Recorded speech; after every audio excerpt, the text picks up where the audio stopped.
జమ్మూ కాశ్మీర్ పహల్గామ్ ఉగ్రదాడిలో మృతుల సంఖ్య గంటకు పెరుగుతోంది. ఇప్పటివరకు 30 మంది పర్యాటకులు మృతి చెందారు. మరో 20 మంది పరిస్థితి విషమంగా ఉన్నట్టు తెలుస్తోంది.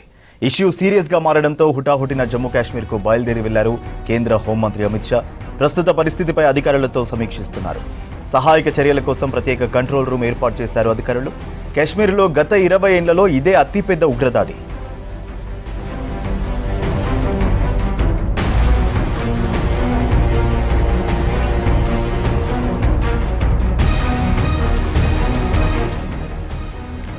పహల్గామ్ బైసరన్ ప్రాంతంలో మధ్యాహ్నం 3 గంటల సమయంలో దాదాపు 40 మంది టూరిస్టులను చుట్టుముట్టారు టెర్రరిస్టులు. ఒక్కసారిగా తుపాకులతో విచక్షణ రహితంగా కాల్పులు జరిపారు. దీంతో ఘటనా స్థలంలోనే కొంతమంది మరణించారు. మరికొందరు చికిత్స పొందుతూ మృతి చెందారు. మృతుల్లో విదేశీయులున్నట్టు తెలుస్తోంది.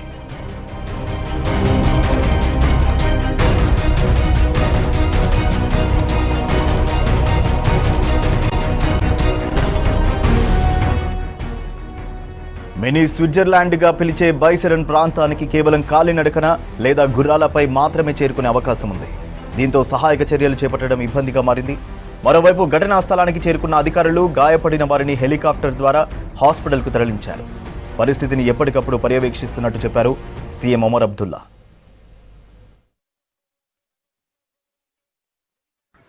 हम आ रहे हैं, आप टेंशन कोई बात नहीं, हम हैं हम आ रहे हैं, आप टेंशन मत लो मैडम, हम आ रहे हैं।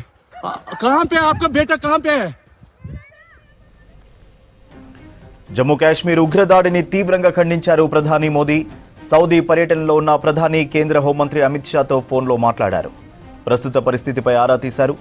ఉగ్రదాడిలో మరణించిన వారి ఫ్యామిలీలకు ప్రభుత్వం అండగా ఉంటుందన్నారు ప్రధాని మోదీ.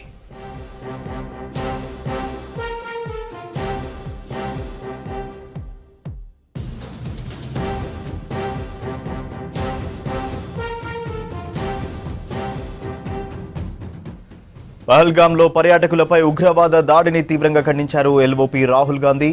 టెర్రరిస్టుల దాడిని పిరికి పంద చర్యగా అభివర్ణించారు. మృతుల కుటుంబాలకు సంతాపం తెలిపారు. ఉగ్రవాదానికి వ్యతిరేకంగా దేశమంతా ఐక్యంగా ఉందన్నారు. కాశ్మీర్లో ఉగ్రవాదం నిర్మూలించామని ఇన్నాళ్లు మోదీ సర్కార్ అబద్ధాలు చెప్పిందని విమర్శించారు. ఉగ్రదాడికి కేంద్ర ప్రభుత్వానిదే బాధ్యతన్నారు కూటమి నేతలు.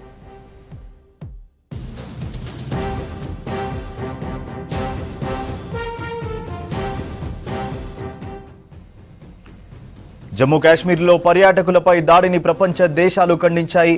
ఉగ్రవాదానికి వ్యతిరేకంగా పోరాటంలో భారత్ మద్దతు ప్రకటించాయి. ఉగ్రమూకలు అమాయక ప్రజలపై దాడులు చేయడం సరికాదన్నారు ప్రపంచ నేతలు.